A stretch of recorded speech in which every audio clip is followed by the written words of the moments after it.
Kuyintokozo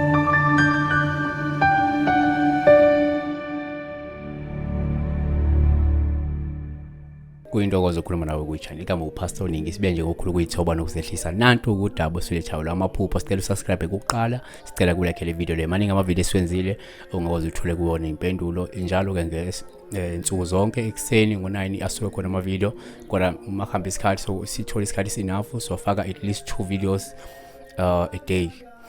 Namhlanje sibheka la iphupho elika sinakho konke umthokozisi uthi ke uphupho ogibeleke isithuthuthu kusho ini. Imthokozisi obuza kahle wena ukuthi sawubona cela ukubuza yabo ngave nje uhlala udabeni. So into esingayisho la ukuthi uma uphupha la isithuthuthu sithatha njengophawu oliyaye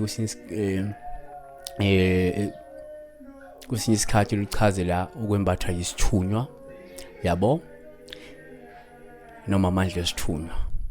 Number 2, uma uphupha isithuthuthu sithatha njengophawu luhle ngoba uma usigibele lungakhombisa inhlanhla ezayo nanokuthi mhlawumbe ungase uphumelele ngokusheshsha kokwenzayo kungekudala. Number 3, uma uphupha la isithuthuthu sithatha njengophawu luhle uma usigibele olungabe likhombise futhi ukuthi unamandla umfutho unesibindi nomdlandla ozowenza ukuthi mhlawumbe uthole impumelelo uthole inqubekela phambili noma uthole intuthuko ngesivinini esingalindelekile.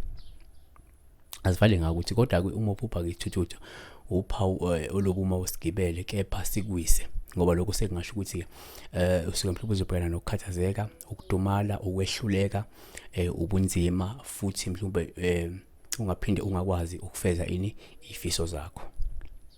Siyabonga ke besibheka nje udaba lesithuthuthu la ukuthi kusho ukuthini uma uphupha isigibele isithuthuthu noma ke usibona kwesinye isikhathi noma ke sikwisa. uNkulunkulu ke kulonde kubusise qinisekisa ukuthi uyasubscribe qinisekisa ukuthi uyalike le video le hamba utshele nabanye abantu babuye sibe umndeni owodwa kanti kungabe futhi uyanikela ngomali ongakwazi ukuthi unikele ngayo ngemali from 9 rand every month ngokuthi ube member kanti ke ungasenza ne-account where you can contribute ngalo ungakwazi ucontribute ngakhona if nali million yawuthi ke xu imillion lapha yana uNkulunkulu uyokubonga kubusisa.